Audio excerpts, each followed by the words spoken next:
यदि आपको ट्रांसलेटर बनना है, सरकारी अधिकारी बनना है, तो अब आपको तैयार हो जाना चाहिए। अगर आप अभी भी अपनी तैयारी में ढील बरत रहे हैं तो अब बहुत हुआ। अब आप तैयारी कर लीजिए क्योंकि बहुत सारी रिक्रूटमेंट्स आने वाली हैं।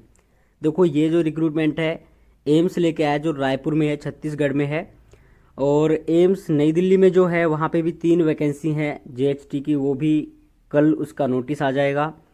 इसके साथ साथ एनसीईआरटी में भी नॉन टीचिंग पोस्ट आने वाली हैं। शायद हो सकता है वहाँ भी कोई रिक्रूटमेंट इस तरह की देखने को मिल जाए, हालांकि इससे पहले आ चुकी है, उसका एग्ज़ाम अब तक हुआ नहीं है एनसीईआरटी में। और आरबीआई में भी आने वाली है।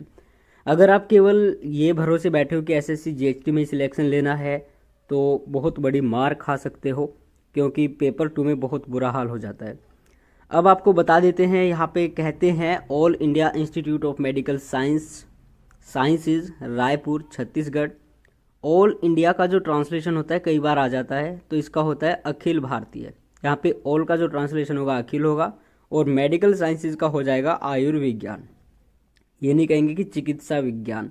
ठीक है, तो अब चलते हैं, आपको इस नोटिस के बारे में सारा बताते हैं कितनी वैकेंसी हैं। यहाँ पे वेरियस पोस्ट आई हुई हैं। सबसे पहले देखते हैं लास्ट डेट क्या है। ऑनलाइन आपको अप्लाई करनी है, ऑफलाइन आपको कोई भी डॉक्यूमेंट नहीं भेजना है। 20 मई 2023 तक आप इसके लिए अप्लाई कर सकते हो। और ये ministry of health and family welfares HFW, यानी कि इनकी वैकेंसी भी आती हैं। वैसे इस मिनिस्ट्री की वैकेंसी भी आती है एसएससी जीएसटी में, और यहाँ पे ये जो एम्स है इसी के अंडर है। आगे कहते हैं यहाँ पे 5 तरह की पोस्ट निकली हुई है, जहाँ पे आपको 5वें नंबर पर मिलेगी जूनियर हिंदी ट्रांसलेटर। लेवल 6 वही है जो रहता है, ग्रुप भी यही है बी। तो यहाँ पे टोटल 2 वैकेंसी हैं, एक यूआर के लिए है, एक ओबीसी के लिए है। अगर आप किसी सब कैटेगरी से हैं तो आपके लिए अच्छी बात यह है कि कहते हैं पीडब्ल्यूबीडी कैंडिडेट्स के लिए ये सारी की सारी पोस्ट जो हैं वो उनके लिए एलिजिबल हैं, और वो आसानी से अगर योग्यता रखते हैं तो इसके लिए अप्लाई कर सकते हैं। आगे चलते हैं, तो कहते हैं एलिजिबिलिटी जो क्राइटेरिया है कि आपके पास क्या योग्यता होनी चाहिए, वो इन्होंने एनेक्सर 1 में दिया हुआ है, वो भी आपको बताएंगे, बिल्कुल लास्ट में लगाया हुआ है। लेकिन उससे पहले जितने पड़ाव आते हैं पहले उनको पार कर लेते हैं। इसके लिए आपको मेडिकल फिटनेस चाहिए होगी, और जो आपका सिलेक्शन होगा वो डॉक्यूमेंट वेरिफिकेशन होगा। इसके बाद में सीबीटी आपका होगा, यानी कि कंप्यूटर बेस्ड एग्ज़ाम टेस्ट जो है वो होगा। और अगर होता है तो इसके बाद स्किल टेस्ट होगा, और उसके बाद में डॉक्यूमेंट वेरिफिकेशन होएगी, और फिर आपका सिलेक्शन हो जाएगा यदि पढ़ेंगे तो, अच्छे से एग्ज़ाम करेंगे तो। आगे कहते हैं डिटेल्स ऑफ सीबीटी। तो यहाँ पे आपके टोटल 100 क्वेश्चन आएंगे जिनके 100 अंक होंगे, और इसके लिए आपको मिलेगा 1.5 घंटे का टाइम। यहाँ पे 25 अंक के आएंगे आपके general knowledge, general awareness, general English comprehension आएगा, क्वांटिटेटिव एप्टीट्यूड, थोड़ा बहुत मैथ आएगा, और भाई रीजनिंग आएगी। अच्छी बात यह है कि केवल 25 अंक का आएगा। अगर आप इन सब में कमज़ोर हैं, देखो ट्रांसलेटर की तैयारी कर रहे हो तो इंग्लिश आपकी कमज़ोर बिल्कुल नहीं होनी चाहिए, और रीजनिंग जो है अगर कोई ठीक ठाक बंदा है पढ़ने में तो वो कर लेता है। दिक्कत आती है तो आती है वो मैथमेटिक्स में, अदरवाइज जनरल अवेयरनेस भी इतनी मुश्किल नहीं पूछी जाती। आगे कहते हैं पार्ट 2 जो आपका होगा ये एक ही दिन होगा, एक ही टेस्ट में होगा। तो पार्ट 2 में 75 मार्क्स का होगा, यानी कि 75 क्वेश्चन आएंगे। तो यहाँ पे आपके जो सब्जेक्ट की नॉलेज है वही आपसे पूछी जाएगी। इसमें आपके ट्रांसलेशन के सेंटेंसेस भी आ सकते हैं, इसमें वर्ड मीनिंग्स भी आ सकते हैं, और राजभाषा तो मुझे लगता नहीं कि आएगी, लेकिन थोड़ी बहुत देख लेना अगर देख सकते हो तो। बाकी हिंदी, इंग्लिश, ग्रामर ये सब ज़रूर आएगा, तो इतना मुश्किल टेस्ट नहीं है। और इसके बाद में जो टेस्ट ये है, कहते हैं candidates have to secure a minimum following prescribe marks as per category in the part 2। Part 2 में आपको मिनिमम अंक कितने लेके आने हैं? यूआर के लिए 35%, ओबीसी ईडब्ल्यूएस के लिए 30%, एससी एसटी के लिए 25%। नेगेटिव मार्किंग होगी 0.25 की, इतनी ज़्यादा नहीं होती है ये। ठीक है, अब चलते हैं टेस्ट सेंटर। तो 8 जगह आपका टेस्ट सेंटर आएगा, नई दिल्ली, मुंबई, कोलकाता, हैदराबाद, बेंगलोर, लखनऊ, पटना और रायपुर या भिलाई। एडमिट कार्ड वगैरह, आंसर की वगैरह सब कुछ आपका आएगा। आगे कहते हैं फाइनल सिलेक्शन जो आपका होगा, फाइनल रिजल्ट, तो फाइनल रिजल्ट आपका कहते हैं document final result will be prepared on the basis of marks scored by candidates in CBT. CBT में आपके जितने अंक आएंगे उसी के हिसाब से आपका फाइनल सिलेक्शन होगा। That such candidates are also declared eligible during document verification and qualified in skill test.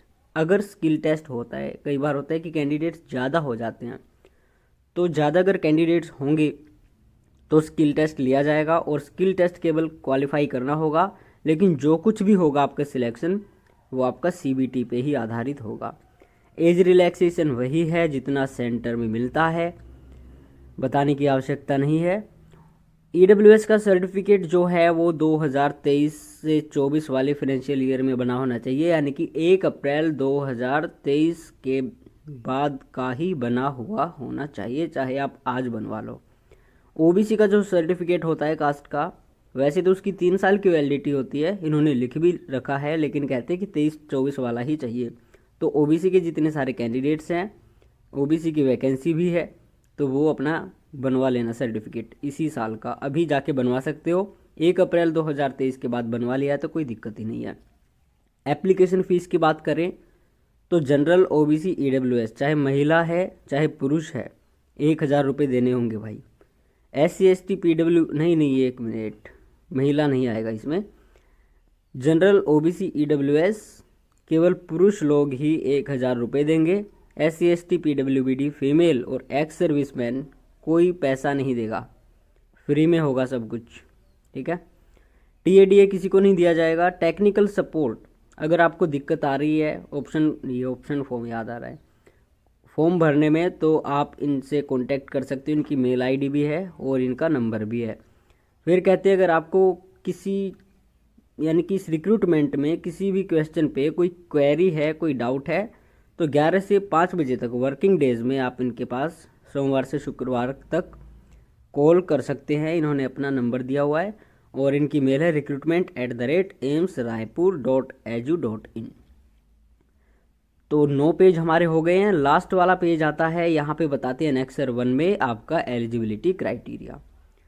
तो बाकी पोस्ट का तो हमें कोई लेना देना है नहीं। ट्रांसलेटर का देख लेते हैं क्या कुछ होना चाहिए। तो यहाँ पे कहते हैं जूनियर हिंदी ट्रांसलेटर में MA हिंदी है तो इंग्लिश और मास्टर डिग्री इन हिंदी और English with English and Hindi as main subject और elective subject at the degree level. तो इंग्लिश एंड हिंदी और लिखना चाहिए था यहाँ पे एंड की जगह, तो इसका तो यही अर्थ हो रहा है जो इन्होंने लिखा है। वैसे जनरली तो और होता है यहाँ पे, लेकिन एंड लिखा है तो इसका मतलब ये होना चाहिए आपके पास या तो MA इंग्लिश हो या MA हिंदी हो। इंग्लिश और हिंदी आपके 2 सब्जेक्ट होने चाहिए ग्रेजुएशन में, चाहे दोनों कंपलसरी हो, चाहे दोनों मेन सब्जेक्ट हो, चाहे एक इलेक्टिव हो एक मेन सब्जेक्ट हो, या फिर दोनों इलेक्टिव हो। डिग्री लेवल पे होनी चाहिए। 3 साल का इन्होंने कुछ नहीं लिखा है कि 3 साल आपने पढ़े हो, बस पढ़ा हुआ होना चाहिए, चाहे आपने 1 सेमेस्टर पढ़ा है 1 साल पढ़ा है। तो बाकी जो मास्टर डिग्री वाले हैं उनको यहाँ पे एलिजिबल नहीं बताया गया है। आगे कहते हैं डिप्लोमा सर्टिफिकेट कोर्स ट्रांसलेशन में होना चाहिए, अगर ये नहीं है तो 2 साल का एक्सपीरियंस आपके पास ट्रांसलेशन में होना ज़रूरी है। और एज लिमिट कहते हैं 30 साल। 30 साल से जो ऊपर है अपना कैटेगरी देख लेना। ओबीसी के लिए वैकेंसी है तो ओबीसी वाले 33 साल तक के कैंडिडेट्स इसके लिए अप्लाई कर सकते हैं। तो इतनी अच्छी ये रिक्रूटमेंट है। एम्स में आपको मौका मिलेगा काम करने का, और जब तक आपके पास कोई नौकरी नहीं आती है, चाहे आपको कहीं भी जॉब मिले, वहीं आपको पहुंच जाना चाहिए। और अपनी तैयारी रखिए, अभी 2-3 नोटिस और आने वाले हैं और रिक्रूटमेंट आने वाली है।